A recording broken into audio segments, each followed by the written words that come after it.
এই সময় দুইজন আততায়ী এসে মোটরসাইকেল থেকে তাকে গুলি করে এবং সে গুলিবিদ্ধ হয়ে সাথে সাথেই মাটিতে লুটায়ে পড়ে।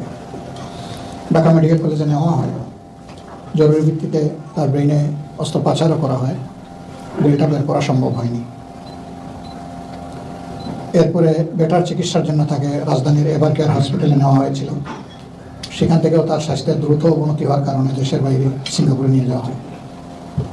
আজকে সিঙ্গাপুরে দ্বিতীয় অপারেশনের পরে তারা রিকভারি হয়নি এবং চিকিৎসকরা তাকে মৃত ঘোষণা করেছেন। ইন্না লিল্লাহি ওয়া ইন্না ইলাইহি রাজিউন। আমাদের জানা মতো একটা নির্মল স্বচ্ছ চরিত্রের সাহসী বুদ্ধিমান ছেলে ছিল। দেশের স্বার্থে সে কখনো কারোর সাথে আপোষ করে নাই। তার এই মৃত্যুতে সারা জাতির মতো আমরাও গভীরভাবে শোকাহত। আমরা দোয়া করি আল্লাহ তাআলা তাকে শহীদ হিসাবে কবুল করুন। আগামীকাল তার লাশ দেশে ফিরবে। আমার দুর্ভাগ্য যে আমি হয়তো বা সে জানাজায় থাকতে পারবো না। জানাজা পরশু দিন বাদ-জোহর অনুষ্ঠিত হবে মানিক মিয়া এভিনিউতে।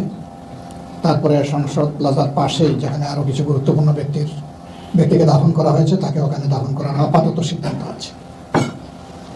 সরকার একদিনের রাষ্ট্রীয় শোক ঘোষণা করেছেন এবং এও অঙ্গীকার দিয়েছেন যে যারা খুনি তাদেরকে অবশ্যই খুঁজে বের করে গ্রেফতার করে আইনের আওতায় আনা হবে এবং এই ব্যাপারে কোনো শৈথিল্য প্রদর্শন করা হবে না।